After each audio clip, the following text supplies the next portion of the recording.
Israel sebut Indonesia dan Arab Saudi jadi target utama normalisasi hubungan diplomatik.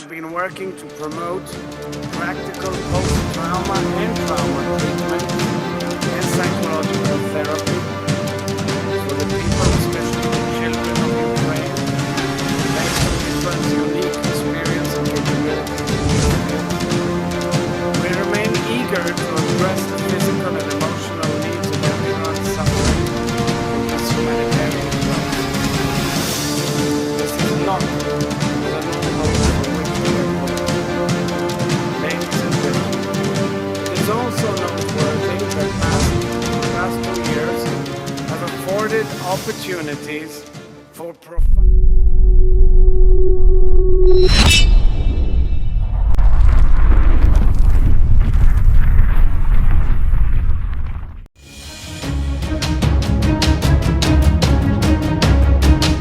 Menteri Luar Negeri Israel Yair Lapid saat menghadiri rapat kabinet di Yerusalem 15 Mei 2022 lalu, Lapid menyebut Israel ingin menjalin hubungan diplomatik dengan Indonesia dan negara-negara Arab yang memiliki populasi mayoritas Muslim. Menteri Luar Negeri Israel Yair Lapid mengaku ingin menjalin hubungan diplomatik dengan Indonesia dan negara-negara Arab yang memiliki populasi mayoritas Muslim. Tel Aviv hendak menjalin hubungan dengan negara-negara itu melalui mekanisme Perjanjian Abraham. Perjanjian Abraham merupakan kesepakatan normalisasi hubungan Israel dengan negara-negara mayoritas Muslim. Perjanjian yang dijembatani Amerika Serikat ini awalnya mengikat hubungan diplomatik Israel dengan Uni Emirat Arab dan Bahrain pada September 2020. Kemudian normalisasi hubungan dengan Sudan dan Maroko menyusul. Pihaknya hendak memperluas Perjanjian Abraham dan merangkul negara-negara lain. Arab Saudi dan Indonesia adalah dua target utama untuk normalisasi hubungan diplomatik. Tentu saja kami bekerja untuk memperluas Perjanjian Abraham. Saya tidak pernah menyembunyikan fakta bahwa terdapat daftar negara-negara target, kata Lapid. Arab Saudi adalah yang pertama, diantaranya juga Indonesia, juga negara-negara lain. Ini adalah negara-negara yang ingin dirangkul Israel dengan perjanjian damai. Indonesia dan Israel sendiri tidak memiliki hubungan diplomatik secara resmi. Posisi Indonesia juga selalu menolak mengakui Israel selama Palestina belum merdeka. Akan tetapi pemerintahan kedua negara dilaporkan telah berhubungan dalam sejumlah sektor dan bahkan terlibat kerjasama. Pada 2008 lalu, Indonesia menjalin kerjasama di bidang medis senilai $200.000 AS dengan Israel. Pada Januari lalu, media Israel juga mengabarkan bahwa delegasi Indonesia berkunjung ke Israel untuk belajar penanganan COVID-19. Waktu itu, juru bicara Kementerian Luar Negeri RI Tengku Faisyah mengaku tidak tahu menahu soal isu kunjungan tersebut. Sementara itu, Kementerian Kesehatan RI membantah kabar bahwa delegasinya berkunjung ke Israel. Kepala Badan Nasional Penanggulangan Bencana Maijen Suharyanto juga mengaku tidak berkunjung ke Israel. Menlu RI Ratna Marsudi sendiri juga telah menyatakan bahwa Indonesia hingga kini tidak berniat membuka hubungan diplomatik dengan Israel.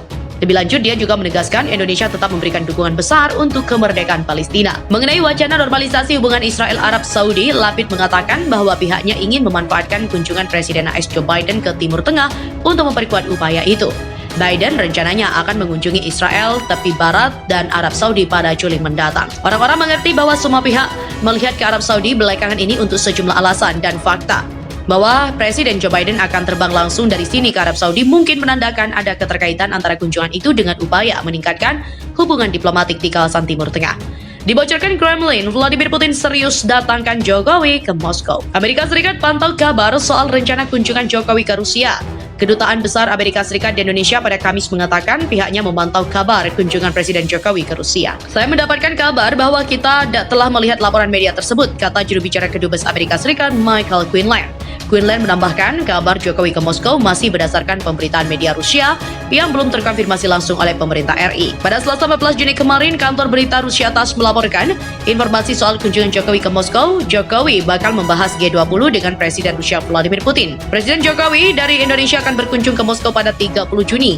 Sementara itu, AS adalah pihak yang paling rentan dan juga menentang keikutsertaan Rusia dalam G20. Sikap AS ini adalah konsekuensi dari invasi Rusia ke Ukraina. AS dan Sekutu Barat juga bahkan meminta Rusia dikeluarkan dari keanggotaan organisasi ini. Presiden AS Joe Biden meminta agar Rusia dikeluarkan dari G20, dan saya telah menjelaskan kepada rekan-rekan saya di Indonesia bahwa kami tidak akan berpartisipasi dalam sejumlah pertemuan jika Rusia ada di sana, kata Menteri Keuangan Amerika Serikat Janet Yellen. Ternyata ini alasan Indonesia masuk daftar negara G8 terbaru versi Rusia. Presiden Rusia Vladimir Putin melakukan pertemuan bilateral dengan Presiden Indonesia Joko Widodo. Selama perang terjadi antara Rusia dan Ukraina, Amerika Serikat dikabarkan terus memberikan sanksi terhadap Rusia bahkan hingga memutuskan hubungan ekonomi. Namun embargo yang dilakukan oleh Amerika Serikat justru diklaim menciptakan titik pertumbuhan baru di dunia. Rusia mengeluarkan negara Group 8 atau G8 baru yang berisi 8 negara yang dianggap paling maju secara ekonomi di dunia. Indonesia masuk dalam daftar 8 negara itu. Hal itu disampaikan oleh Ketua Duma Negara Rusia Vyacheslav Volodin melalui akun Telegramnya. Langkah Washington dan sekutunya untuk memutuskan hubungan ekonomi yang telah ada menciptakan titik pertumbuhan baru di dunia. Ia juga mengatakan menurut Ketua Parlemen, sanksi Barat justru